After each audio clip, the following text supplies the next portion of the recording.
참미 예수님, 네, 오늘은 백삼위 성인 중에서 세례를 받지 않은 예비자이신데 이분이 감옥에서 대세를 받고 성인이 되신 김아가타 성녀에 대해서 묵상하겠습니다.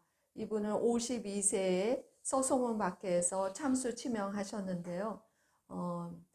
외교인 집안에서 태어나셨고 외교인에게 출가하셨습니다. 근데 남편이 미신을 믿는 사람이었어요. 그래서 남편하고 함께 미신을 믿는데 이 아가타의 언니가 교우셨습니다.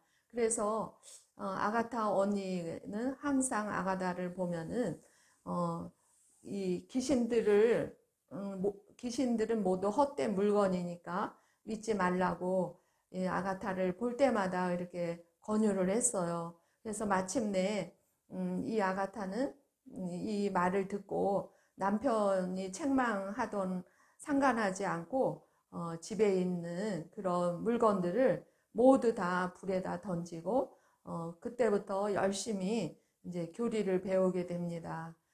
근데 이분이 원래 머리가 둔해서 교리는 이렇게 배우지만은 그거를 애울 수가 없는 거예요. 옛날에는 12단을 애워야 되고 아침 저녁 기도를 신공이라 그랬는데 그걸 애우지 못하면은 세례를 주지 못했습니다.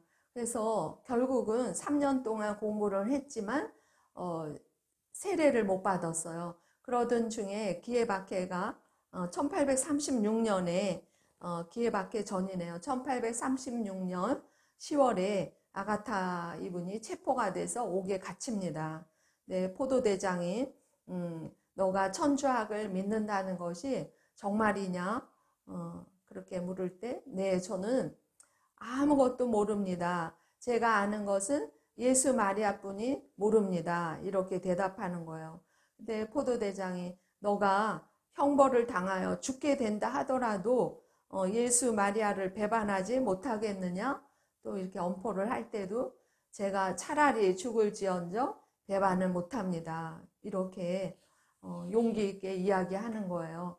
그래서 감옥에서 또 많이 형벌도 받고 그러는데 감옥에 같이 갇혀있던 교우들은 이 아가타를 볼 때마다 아무것도 모르는 예수 마리아뿐이 모르는 아가타라고 얘기하면서 감옥에서 대세를 줍니다. 중요한 교리를 설명을 하고 대세를 주는데 그 대세를 받고 결국 3년 동안 옥중 생활을 하다가 서소문 밖에서 52세로 참수 치명이 되셨습니다.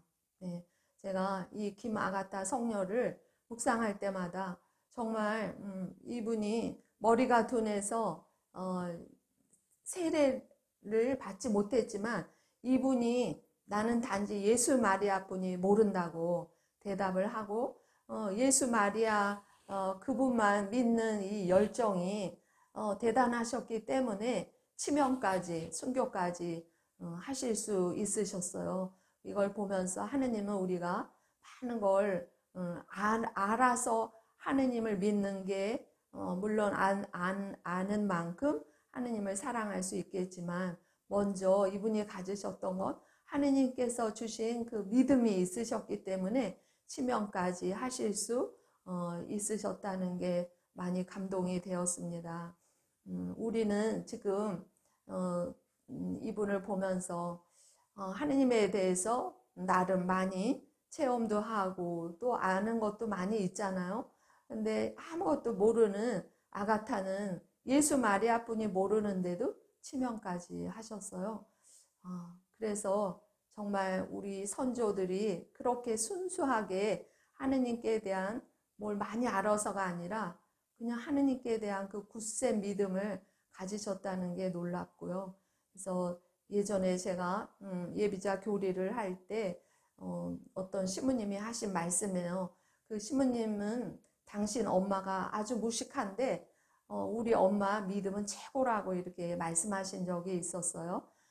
예전에 가족이 같이 영세를 받게 됐는데 그 어머니 아버지하고 같이 세례를 중학교 때 세례를 받으셨대요. 근데 그때 당시에 집안이 많이 어렵고 힘들어서 가족끼리 회의를 하셔서 우리 성당에 가보자. 그렇게 해서 성당에 교리를 나오셨대요.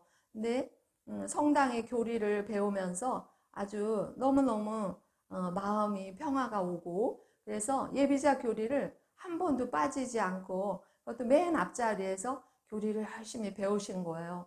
근데 이 아버님이 병이 나셨어요. 영세하고 얼마 안 있어서. 그런데 이제 그 아버지의 누나들이 이제 아버지가 병원에 입원하고 있을 때 누나들이 이제 찾아와 갖고 신우들이죠. 신우들이 찾아와서 엄마를 불러 복도에다 불러 세워놓고 우리 오빠가 지금 죽게 됐다는데 어디 가서 점을 보니까 대굿 큰 굿을 한번 하면은 오빠가 산다 그랬다. 그런데 너희들이 천주교인가 뭔가를 믿는다고 그랬더니 그 사람들이 굿하시는 분들이 그러면 그 사람 믿는 사람들이 굿을 승낙을 해야지 굿을 할 수 있지 그렇지 않으면 굿이 안 된다고 얘기해서 우리가 왔다 그러시면서 돈은 우리가 다 마련해야 할 테니까 너가 굿을 할 수 있다고 승낙하라고 그렇게 그 신우들이 와서 으름장을 놓는 거예요. 그럴 때 이분이 그때 그 신우들을 쳐다보면서 눈을 똑바로 뜨고 정말 우리 남편이 오늘 죽어도 저는 굿은 못합니다. 이렇게 대답을 하셨대요. 그래서 신우들이 너무너무 화가 나서 엄마 머리채를 막 흔들고 못됐다고 그렇게 해서 갔는데 아버님이 이제 병이 위중해서 돌아가셨죠.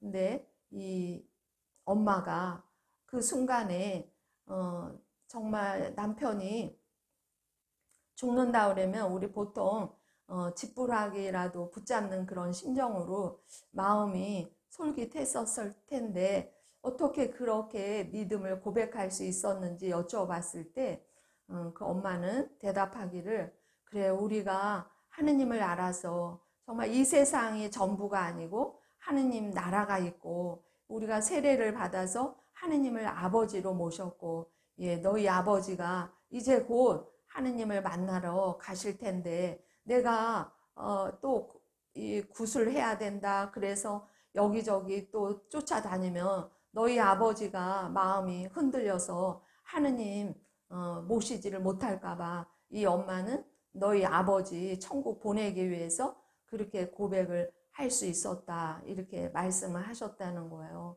그래서 그 어머니 그 믿음 아무것도 모르셨지만 하느님이 계시고 정말 하느님 그 남편이 돌아가셔서 이제 하느님을 배울 거라는 그 믿음 하나로 그 옆에서 그렇게 방해를 해도 엄마가 그런 말씀으로 응답하셨다는 거죠. 하느님은 그 어머니의 믿음을 정말 굉장히 칭찬하셨던 것 같아요. 정말 믿으셨으니 복되십니다. 그런 것처럼 그 아버님이 돌아가시고 굉장히 어려워졌는데 그때 집 한 채가 있었대요. 근데 그 집 바로 앞에 길이 뚫리면서 그 집값이 굉장히 오르게 됐대요. 그래서 오르면서 하숙을 치면서 그러면서 생활을 할 수 있었고 그다음에 중학교 다니던 자기가 당신이 또 신부 신학교에 가서 사제가 됐다는 말씀을 하시면서 그 신부님은 언제든지 예비자들이 오면은 우리 엄마 무식하고 아무것도 모르는 분이셨지만 믿음 하나는 대단하신 분이라고 엄마 자랑을 이렇게 하신다는 거죠. 그래서 우리가 뭔가를 내가 지식적으로 하느님을 많이 알아야 그분을 사랑하는 것이 아니라 정말 그 어떤 면에 믿을 때 저는 그런 생각이 들더라고요. 이렇게 저 신앙생활을 쭉 해오면서 또 많은 분들을 배우면서 그래 믿음은 무식하게 믿는 거다. 믿을 때 그냥 무식하게 하느님께 매달리고 하느님께 의지하고 하느님께 완전히 하느님만 바라보고 무식한 정도로 믿을 때 그 믿음이 열매가 되고 또 그 믿음 안에서 하느님이 살아계시다는 것도 체험을 하게 되고 그러면서 우리가 늘 보는 이 세상의 전부가 아니라 보이지 않는 그 초월적인 하느님 나라, 하느님의 그 생명의 나라를 볼 수 있는 것 같아요. 오늘 김아가타 52세 서소문 밖에서 참수하신 아가타 성녀를 묵상하면서 정말 이 성녀처럼 우리가 예수 마리아만 부르고 그러면서 우리 매일매일 생활 속에서 하느님을 안 보이지만 보는 것처럼 그런 믿음을 가지고 생활한다면 오늘 하루도 주님을 기쁘게 해드릴 수 있고 우리 믿음이 성장하리라 믿습니다. 네, 우리 김아가타 성녀께 전구하면서 기도합시다. 성녀 김아가타 저희를 위하여 빌어주소서. 성녀 김아가타 저희를 위하여 빌어주소서. 성녀 김아가타 저희를 위하여 빌어주소서. 한국의 모든 순교자들이여 저희를 위하여 빌어주소서. 아멘. 성부와 성자와 성령의 이름으로 아멘. 감사합니다.